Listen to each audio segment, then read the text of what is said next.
Hi guys, आज हम लोग पढ़ने वाले हैं ब्रेन के बारे में। ब्रेन के जो एक्चुअली 3 पार्ट होता है, लेकिन इसमें हम लोग इस क्लास के माध्यम से आज हम लोग ब्रेन के एक ही पार्ट के बारे में जानेंगे। वो होता है अग्र मस्तिष्क। इसका दूसरा जो पार्ट होता है वो मध्य मस्तिष्क होता है और तीसरा पार्ट होता है वो पश्च मस्तिष्क होता है। तो आज हम अग्र मस्तिष्क के बारे में पढ़ेंगे। अग्र मस्तिष्क के भी 3 पार्ट होता है। एक होता है सेरिब्रम, दूसरा होता है थैलेमस और तीसरा होता है हाइपोथैलेमस।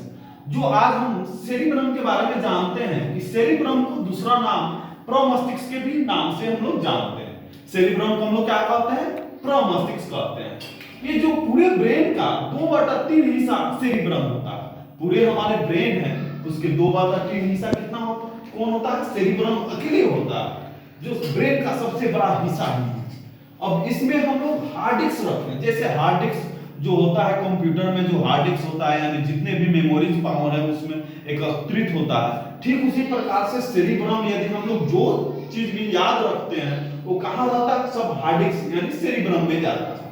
जो यदि हम लोग चतुराई का केंद्र यानी हम लोग कोई भी चाल चलते हैं, जैसे मान लीजिए आप चेस में ही कोई चाल चल रहे हैं या कुछ याद कर रहे हैं, ये चतुराई का केंद्र हुआ। तो चतुराई का केंद्र भी सेरिब्रम है। उसके बाद आगे हम लोग बात करते हैं बुद्धि का केंद्र। जैसे कोई कहता है ना कि आपकी बुद्धि ठीक है कि नहीं, आपकी बुद्धि बहुत ज्यादा है, तो बुद्धि का केंद्र भी कौन है? सेरिब्रम है। फिर मैथमेटिकल केंद्र, लॉजिकल केंद्र। अगर हम लोग कहीं भी रास्ता याद है और रास्ता याद कर रहे हैं, ये लॉजिकल केंद्र होगा, तो इसमें लॉजिक होगा। आगे आप लोग जाइएगा और रीजनिंग बनाइएगा तो रीजनिंग में आपको पता चलेगा कि लॉजिकल केंद्र ये सारे सेरिब्रम का कार्य है।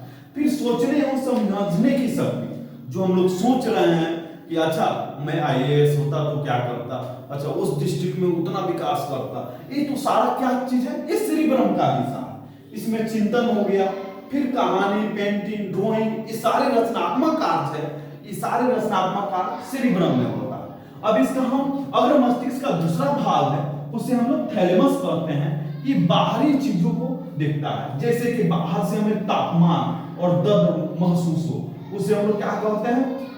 थैलेमस कहते हैं। बाहरी तापमान का मतलब कि आज जो बहुत गर्मी है, आज सनलाइट ज्यादा पड़ रहा है तो आज बहुत ज्यादा गर्मी है, उमस है, ये सारे चीज हमको थैलेमस संकेत करता है। ठीक है, आगे हम लोग देखेंगे एक संवेदनाई अंग जो नाक है, जीभ है, त्वचा है, ये सारे किससे नियंत्रित होता है? थैलेमस से नियंत्रित होता है। अब हम लोग इसके अग्र मस्तिष्क के जो तीसरा पार्ट है हाइपोथैलेमस, इसके बारे में बात करते हैं। हाइपोथैलेमस है वो आंतरिक भागों को मजबूत और उसको केंद्रित करता है। जैसे कि तापमान हुआ, जैसे हमको फीवर लग रहा है, बुखार लग रहा है, नींद लग रहा है, ये सारे चीज कौन सा नियंत्रित करता है? हाइपोथैलेमस। इसमें देखिए यहाँ पे भूख दिया हुआ है, प्यास दिया हुआ है, प्रेम, स्नेह, प्यार, ईमानदारी, बेईमानी, ये सारे चीज कहां से नियंत्रित होता है? हाइपोथैलेमस द्वारा नियंत्रित होता है। दर्द में आप लोग देख सकते हैं, जो आपको दर्द करता है, पेट दर्द, सिर दर्द, कोई अगर घाव हो गया या कुछ भी, तो ये हमें हाइपोथैलेमस द्वारा नियंत्रित हो गया। आज हम लोगों ने ब्रेन के एक पार्ट के बारे में पढ़ा। अब अगले नेक्स्ट वीडियो और क्लास के माध्यम से हम लोग ब्रेन के दूसरे बारे में पढ़ेंगे। तब तक के लिए थैंक्स।